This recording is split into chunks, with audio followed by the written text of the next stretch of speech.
사도행전 27장. 우리가 배를 타고 이탈리아로 가기로 결정되자 그들은 황제 부대 소속 율리오라는 백부장에게 바울과 다른 죄수들을 넘겨주었습니다. 우리는 아드라무테노에서 온 배를 타고 떠났습니다. 그 배는 아시아 지방의 여러 항구를 거쳐 가는 배였습니다. 데살로니가 출신의 마케도니아 사람인 아리스다고가 우리와 함께 가게 되었습니다. 이튿날 우리는 시돈에 도착했습니다. 율리오는 바울에게 매우 친절했습니다. 그는 바울이 자유롭게 친구들에게 갈 수 있게 해주었고 그들이 바울에게 쓸 것을 줄 수 있게 하였습니다. 시돈을 떠나 항해를 계속하려고 했을 때 맞바람이 세차게 불어와 키프로스 섬에 바짝부터 항해해야 했습니다. 우리는 길리기아와 밤빌리아 앞바다를 가로질러 항해한 후에 루기아 지방의 무라에 도착했습니다. 그곳에서 로마 군대 백부장은 알렉산드리아를 떠나 이탈리아로 가는 배를 발견하고 우리를 그 배에 태웠습니다. 우리는 며칠 동안 천천히 항해한 끝에 간신히 니도 앞바다에 이르게 되었습니다.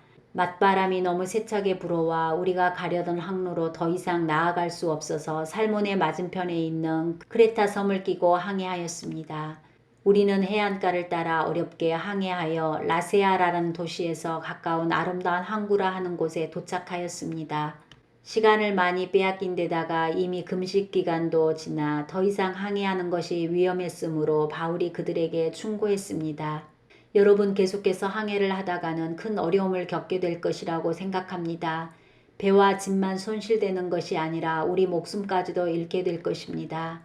그러나 백부장은 바울의 말을 듣기보다는 선장과 선주의 말을 더 믿었습니다. 그 항구는 겨울을 보내기에는 적당하지 못한 항구였기 때문에 사람들은 대부분 그곳을 떠나 베닉스에 가서 겨울을 보내고 싶어 했습니다. 베닉스는 크레타 섬에 있는 항구 도시인데 남서쪽과 북서쪽을 향해 위치한 곳이었습니다. 마침 남쪽에서 순풍이 불기 시작하자 사람들은 자기들의 계획대로 되리라고 생각했습니다. 그래서 그들은 닻을 올리고 크레타 섬 해안을 따라 항해하기 시작했습니다. 그런데 갑자기 유라굴로라고 부르는 폭풍이 섬 쪽에서 불어왔습니다. 배는 폭풍에 휘말려 바람을 거슬러 조금도 앞으로 나아가지를 못했습니다. 그래서 우리는 앞으로 가려는 노력은 포기하고 바람이 부는 대로 배를 내맡기고 표류하기 시작했습니다. 그러다가 가우다라는 작은 섬의 남쪽 방향으로 떠밀려 갈 때에 우리는 간신히 거룻배를 끌어올릴 수 있었습니다. 선원들은 거룻배를 끌어올린 다음에 밧줄로 동염했습니다. 그들은 배가 스르디스의 모래톱에 걸릴까 염려하여 돛을 내리고 배를 바람 부는 대로 떠밀려 가게 했습니다. 우리가 폭풍에 너무도 시달리자 이튿날에는 선원들이 짐을 바다에 내던졌습니다. 3일째 되는 날에는 배의 장비마저 내어 던졌습니다. 우리는 며칠째 해도 보지 못했고 별도 보지 못했습니다. 바람은 계속해서 거세게 불어왔습니다. 결국 우리는 살아남을 수 있다는 희망을 모두 포기하고 말았습니다. 사람들이 오랫동안 아무것도 먹지 못하고 있는 가운데 바울이 일어나 그들에게 말했습니다. 여러분, 내가 크레타 섬을 떠나지 말자고 한 말을 들었어야 했습니다.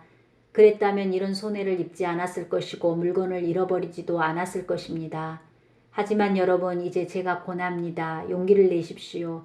이 배만 잃을 뿐 여러분 중에는 한 사람도 목숨을 잃지 않을 것입니다. 지난밤에 나의 주님이요 내가 섬기는 하나님의 천사가 내 곁에 나타나 이렇게 말해 주었습니다. 바울아, 두려워하지 마라. 너는 반드시 황제 가이사 앞에 서야 한다. 하나님께서 너와 함께 항해하는 모든 사람들의 목숨을 너에게 맡겨주셨다. 그러니 여러분 용기를 내십시오. 나는 하나님을 믿습니다. 모든 일이 하나님의 천사가 내게 말씀하신 대로 이루어질 것입니다. 우리는 반드시 어떤 섬에 밀려가 닿게 될 것입니다. 14일 되던 밤에 우리는 아드리아 바다에서 표류하였습니다. 한밤중에 선원들은 우리가 어떤 섬에 가까워지고 있음을 느꼈습니다. 그래서 물 깊이를 재어보니 약 40m였고 조금 더 가서 다시 재어보니 이번에는 약 30m였습니다. 우리는 혹시 암초에 걸리지는 않을까 염려가 되어 단 4개를 물에 던져놓고 날이 밝기를 기다렸습니다. 그런데 선원 몇 사람이 배에서 빠져나갈 속셈으로 배 앞쪽에 닻을 더 내린다는 구실로 거룻배를 물에 내렸습니다. 그러자 바울이 백부장과 군인들에게 이 사람들이 배에 남아있지 않으면 당신들마저 구조되지 못합니다. 라고 말했습니다.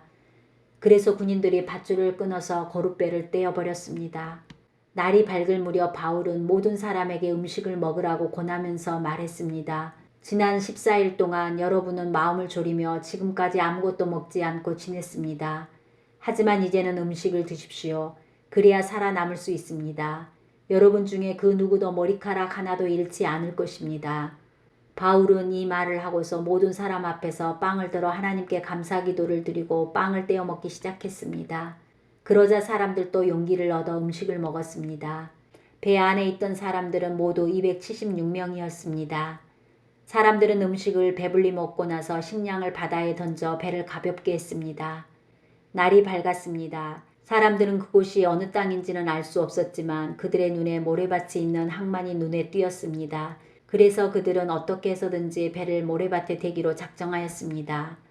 그들은 밧줄을 끊어서 닻을 바다에 내버리는 동시에 키를 묶은 밧줄을 풀었습니다. 그리고 앞 돛을 올려서 바람을 타고 해안 쪽으로 배를 몰았습니다. 그러나 배는 두 물살이 만나는 곳에 들어가 모래톱에 걸리고 말았습니다. 뱃머리는 꼼짝도 하지 않고 배 뒤쪽은 거센 파도에 부딪혀 깨어졌습니다. 군인들은 죄수들이 헤엄쳐 도망칠까봐 그들을 죽이려고 계획을 짰습니다. 그러나 백부장 율리오는 바울을 살리고 싶어 했습니다. 그는 군인들이 죄수를 죽이지 못하도록 헤엄칠 수 있는 사람은 모두 바다로 뛰어들어 육지로 올라가라고 명령했습니다. 남은 사람들은 널빤지나 부서진 배 조각을 붙잡고 나가게 명령했습니다. 그들은 모두 무사히 육지로 올라왔습니다.